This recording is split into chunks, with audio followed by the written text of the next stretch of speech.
6043. Another sponsor is efoodsdirect.com, the highest quality storable foods available, bar none. They have ready-to-eat, gourmet-style meals, non-GMO. They have organic food lines. They have just so many. This is the place to get food, and they make it new every month.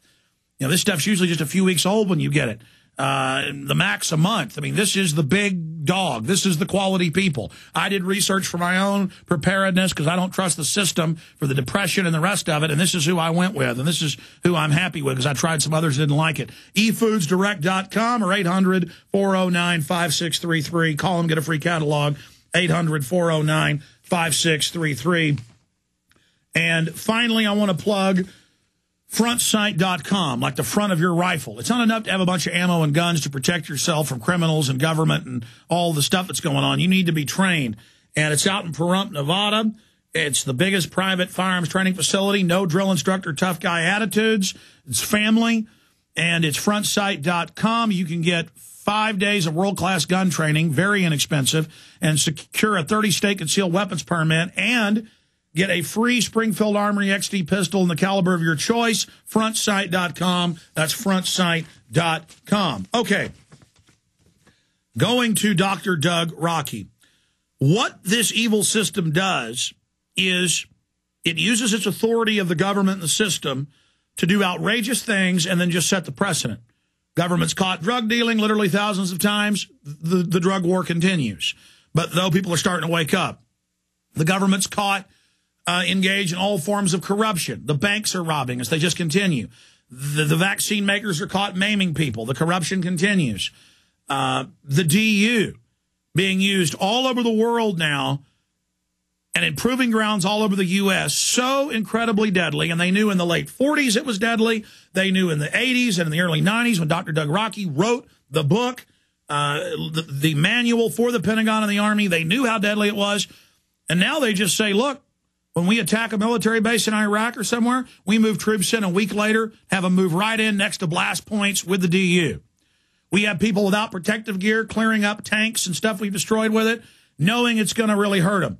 And it's hurt Dr. Rokke. Many of his colleagues have died just involved in studying this stuff and in cleanups. So this gives you a window into the minds of the controllers. Dr. Doug Rokke is a depleted uranium expert, a BS in physics at the Western Illinois University, followed by his MS and PhD in physics and technology education at the University of Illinois. His military career has spanned 4 decades to include combat duty during Vietnam and Gulf War I. He served as a member of the 3rd U.S. Army Medical Command's Nuclear, Biological, Chemical, Teaching, Medical Response, and Special Operations Team, 3rd U.S. Army Captured Equipment Project Team, and with the 3rd U.S. Army Depleted Uranium Assessment Team, Gulf War, Operation Desert Storm. This thing's 5 pages long, folks. He was the U.S. Army's Depleted Uranium Project Director from 94 to 95. He developed the congressionally mandated education training manuals and wrote the U.S. Army Regulation 700-48, the U.S. Army PAM 700-48, and the U.S. Army's Command Task for DU Incidents. He is the DU expert, and they won't even allow the manuals to be given to officers and troops. They march them in to die. That's who your government is. So don't give me, when I'm against new wars, that I don't care about the troops. Killing our troops isn't taking care of them. And the murderers that run this system wrap themselves in our troops' heroism. I'm sorry I'm ranting, Dr. Rokke, and I want you to give out the websites. I mean, I literally didn't even get into your bio here. There's so much, but just to watch this evil set the precedent. And I mean, what is it like for you to see this, the use of DU going wild? Well, I mean, it's a continuous thing, considering that the United States Army friendly fire casualties from Operation Desert Storm, who became casualties as a direct result of the use of uranium munitions fired by military personnel against our own military personnel, to this day have still not got the medical care that I ordered as a theater health physicist, that was ordered by the theater medical commander, General D.Z. Zulus in Desert Storm 1991, and it's still not being provided. And today, what bothers me the most is General Eric Shinseki is now the Secretary of the U.S. Department of Veteran Affairs. He wrote the original order mandating medical care, environmental cleanup, and training in 1993. He signed the Army regulation that I wrote that you already quoted, and we're not getting the care that we earned. It's real simple.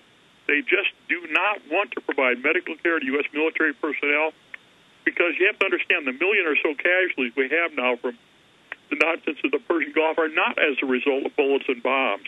They are the result of toxic exposures, primarily uranium munitions, oil well fires, pesticides, hazardous materials, and everything else. And blowing up Camisea, one of the biggest chemical weapons dumps in the world, and they know, and they just don't care. But you have to understand, Camisea was only one that we blew up. We blew up 105 of them. We made the decision to blow up all the chemical and biological weapons facilities that Iraq possessed in December of 1990. And that was because we, the U.S. military, and specifically the U.S. Army, gave them anthrax, weaponized anthrax. So we had to destroy it in place. And if anybody has any question as to whether or not we did it or not, all they have to do is go to General Norman Schwarzkopf's autobiography. It doesn't take a hero, and go to page 390 and read about it. The arrogance of these guys is beyond comprehension. And then they did the brain studies from the chemical weapons, killing troops en masse. When you talk about 1 million casualties, break that down for us. Well, when we look at 1 million casualties, what we are seeing, that's right now, for example, CBS News 60 Minutes did a story on this on January 3rd. And they broadcast it. And God bless Paul Sullivan from Vets for Common Concern, Common Sense. He was the one that pushed that through. But what CBS News 60 Minutes confirmed on January 3rd in their story was delay, deny, and wait till I die. In other words, what we will do, the military, the Department of Defense, and the VA will do, will deny any correlation between all the adverse health and environmental effects from all these toxic exposures, specifically uranium munitions, deny medical care for it, delay any treatment that you do get if you are lucky to get it, and just wait till you die.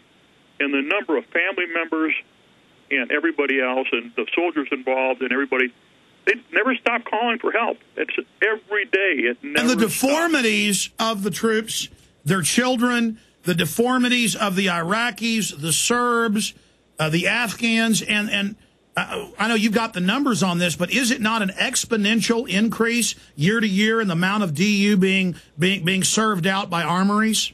Incredible amount. I mean, the United States gives this stuff away to anybody and everybody that will take it, and then we use it against all known targets. I mean, during Desert Storm, we use it against the armor effectively, all the tanks and the trucks and everything else. But we also shot up the bunkers and everything else.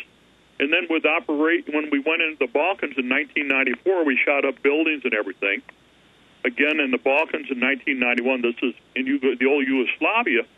And Pekka Aviso, who was head of the United Nations, he actually told the U.S. Department of Defense to clean up all of these facilities they shot up. And then we continued Operation Iraqi Freedom and Enduring Freedom in Afghanistan and Iraq. We have literally, with uranium munitions, and I've got total video, total reports, we've got all of this stuff, no questions, photographs, shot up apartment buildings, hospitals, water treatment facilities, sewage sanitation plants, plus all the cars and trucks you could ever imagine. And this stuff is so extraordinarily effective. They talked about it originally when it was used for armor, but it's far more effective against a conventional house or an apartment building or a water facility than it is against a tank, because there ain't any tanks left to shoot. And then our troops move into the areas they've blown to bits.